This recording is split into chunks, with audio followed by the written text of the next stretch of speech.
Assalamualaikum warahmatullahi wabarakatuh. Bersama saya Syafal Pramu dan Dr. Bawono Suryo. Kita ketemu kopi darat nih di Pekanbaru ya Mas ya? Iya. Mantap. Iya. Alhamdulillah. Sehat sampai? Sehat. Alhamdulillah. Alhamdulillah ya. Gimana Pi? Kabarnya itu kemarin kan lihat perjalanannya Sevario. Ya kalau saya bilang ya kehidupan keduanya. Ya. Ya seperti dilihat ya di kamera ini, alhamdulillah saya wajahnya segar lagi. Yang jelas saya sulit merangkai kata dengan rasa syukur ini ya. Betapa banyak Allah itu kasih saya kebaikan sampai saya susah berkata. Saya tuh orang yang senang berpuisi, senang menulis, tapi kebahagiaan ini saya dapatkan sampai saya nggak tahu mesti bicara dan cerita dari mana. Cuman yang jelas rasa syukur saya nggak ada habis-habisnya dengan keadaan setelah dioperasi seperti ini. Ya. Dada saya dibelah, insya Allah. Jantungnya diganti ya. Ya, saya prosedur operasi bental. Operasi bental itu dibungkus. Tapi selama dibungkus kan dihentikan dulu ya? Ya, dihentikan 3 jam 16 menit. Padahal kalau bypass itu paling lama 40 menit, ya 45 menit. Aku 3 jam 16 menit, artinya ada risiko kerusakan organ, baik ginjal atau otak atau stroke atau macam-macam, banyak yang akan terdampak kalau saya dimatikan selama itu, menurut pengalaman dokter. Tapi alhamdulillah seperti dilihat, saya tidak mengalami kelumpuhan, saya tidak mengalami susah bicara atau kehilangan suara bahkan, dan stroke, tapi stroke saya juga stroke ringan. Dan alhamdulillah sekarang saya sembuh gitu, dengan saran dari dokter Bagus Herlambang, dokter Eka, dokter Dwita, mereka teman-teman saya semua yang alhamdulillah ya, saya diketemukan orang-orang terbaik di negeri ini di tangan-tangan dokter jantung bedah torak, ahli syaraf, dokter jantung, dan mereka expert. Jadi saya juga bingung kalau banyak orang berobat jantung ke luar negeri gitu, padahal di sini banyak yang bagus gitu, dan bagus memang secara kualitas dan kinerjanya bagus, skillnya sangat bagus. Ya alhamdulillah, inilah hasil keberhasilan operasi diseksi aorta kemarin. Saya tipe A loh, jadi ascendingnya, saluran selongsongnya itu ya, selongsong aorta itu pembuluh darah besarnya itu yang pecah di dalam gitu. Sampai, saya masih belum terbayang pada saat tidur. Itu kan operasi 3 jam 16 menit, ya kan? Nggak dimatikan? Iya kan, dimatikan jantungnya. Iya. Dimatikan jantungnya artinya kan sudah di-prepare dong kan alat jantung buatan. Iya. Nah itu sebenarnya udah berat itu. Cuman kan saya melihat yang berat yang keduanya adalah sempat henti jantung hingga dilakukan CPR itu loh. Nah betul. Itu kan nggak ada prepare jantung. Nggak ada. Jadi gitu udah operasi bental sudah. Iya. Kemudian penggantian katup dengan katup logam sudah. Kemudian dudukannya juga sudah diganti lah intinya. Ditutup rapi, dijahit. Tiba-tiba jantung saya berhenti. Dibuka lagi Mas.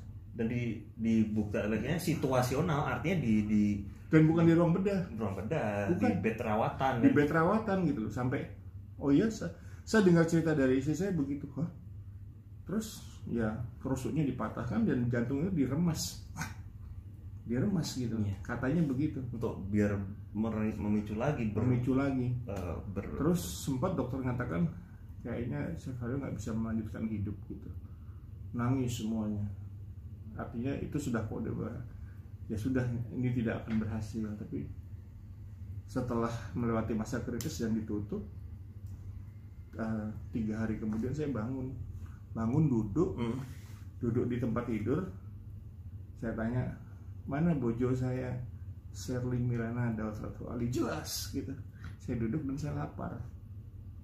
Saya minta makan, somai saya pesen, gado-gado saya pesen, lemper, saya ngelemper, ngamuk itu.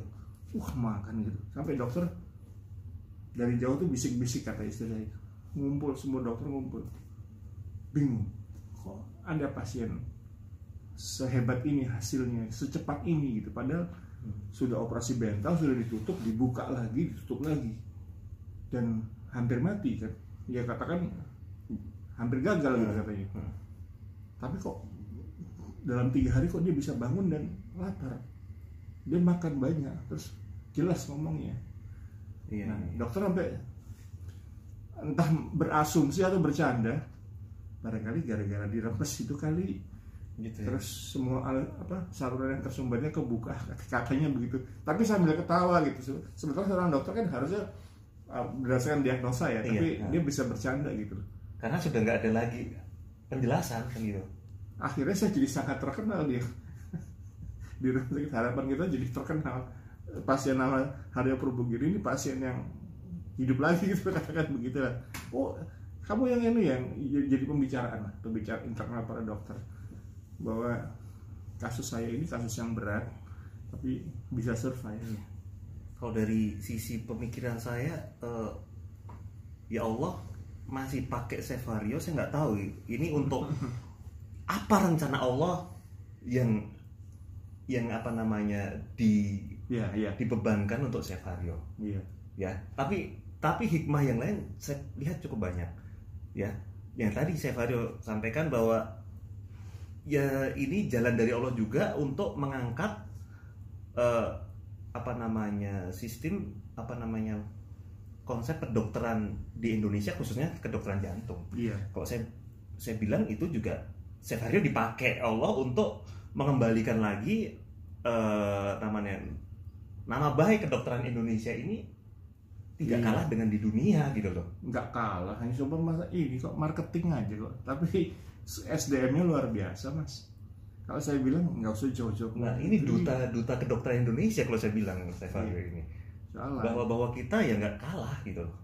Dokter-dokter. Saya tidak setuju dengan kata kalah dan menang.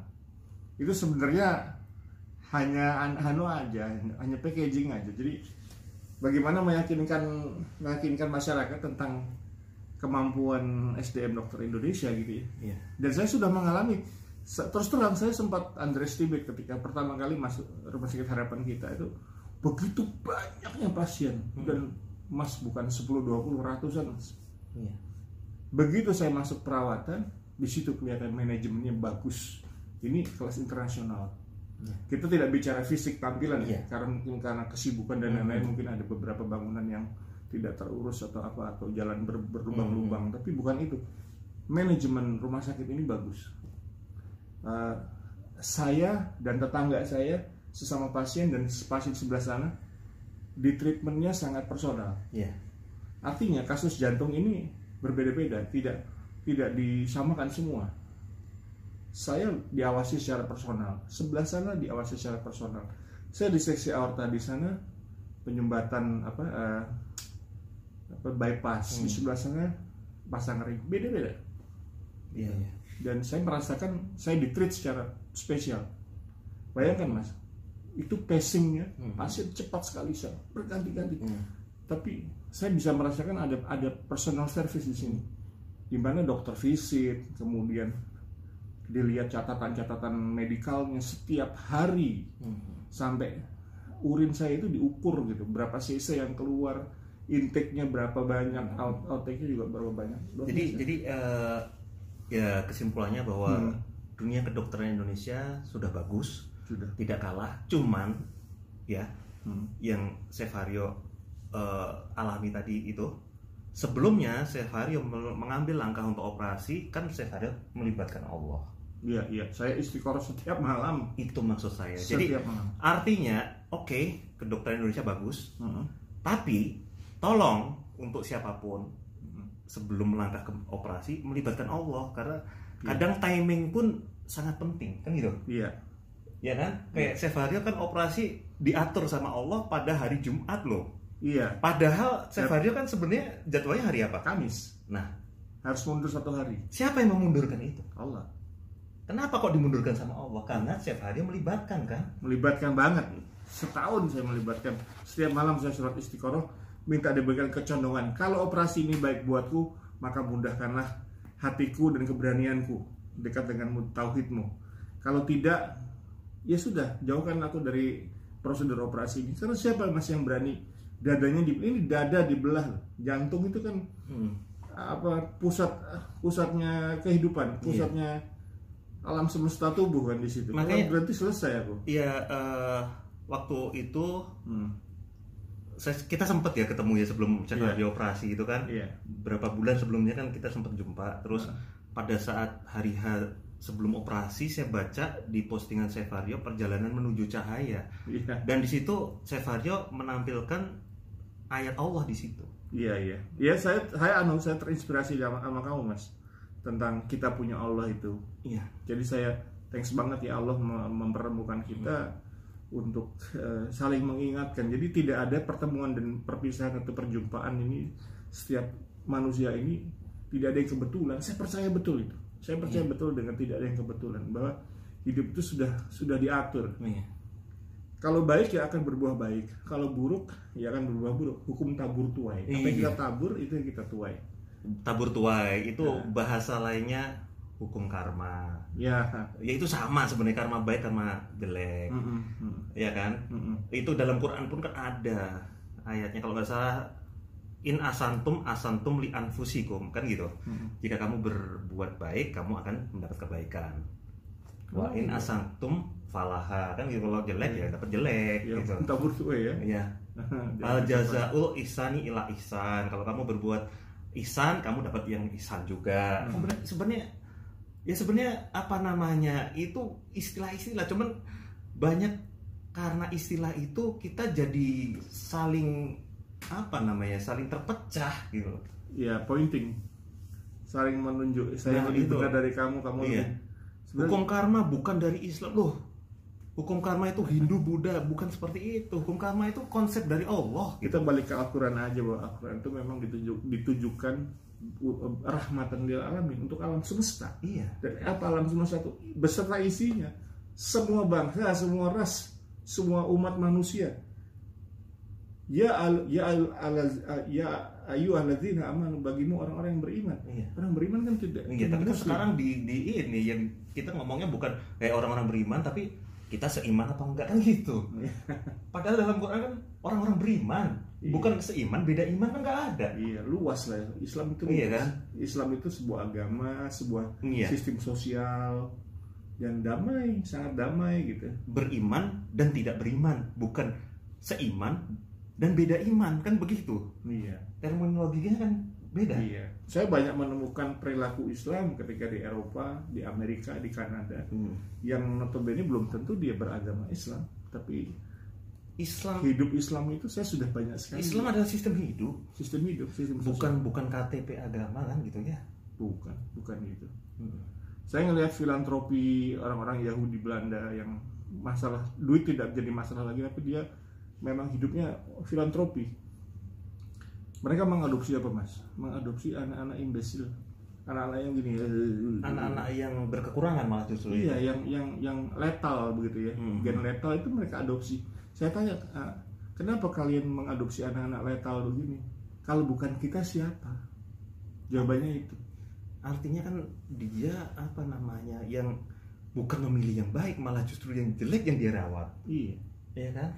Wah, saya benar-benar menangis, Masya Allah, begitu luasnya rahmatmu kepada humankind, kepada seluruh manusia yang ada di bumi ini, terlepas dari apapun agamanya. Masya Allah. Jadi ya sebenarnya kita nggak bisa ngomong juga mereka bukan Islam. Tidak terbatas, Mas. Ya kan, Islam itu konsep hidup gitu kan. Kalau masalah iman kan ya urusan Allah itu menilai keimanan seseorang. Kita nggak bisa pointing lah. Sesama manusia itu derajatnya sama.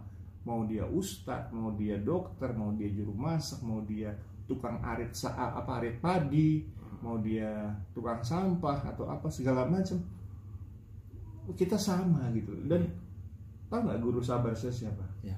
Pak Suro itu tukang minyak yang dorong gerobak minyak tanah di rumah. Saya suruh jaga rumah. Bapak tinggal sini aja, jaga rumah saya. Kemudian Pak Ai itu supir saya, sudah ikut 11 tahun. Pak Ai itu tangannya Mas begini ya, sebelah kanan kecil, pendek gini. Dia driver saya dan tidak pernah nabrak mobil dan tidak pernah mengeluh sekalipun saya dengar dengan kekurangan uang. Itu guru-guru saya. Kalau guru sabar saya tahu nggak? Siapa? Ya orang-orang yang memusuhi saya, yang menusuk saya, yang menghancurkan saya. Iya. Itulah guru-guru sabar saya. Ya, dia digunakan Allah untuk memperkuat kita. Iya, saya mengerti. Saya pernah dihancurkan sehancur-hancurnya dan ya itu guru saya. Dan saya tidak menyimpan kebencian. Iya.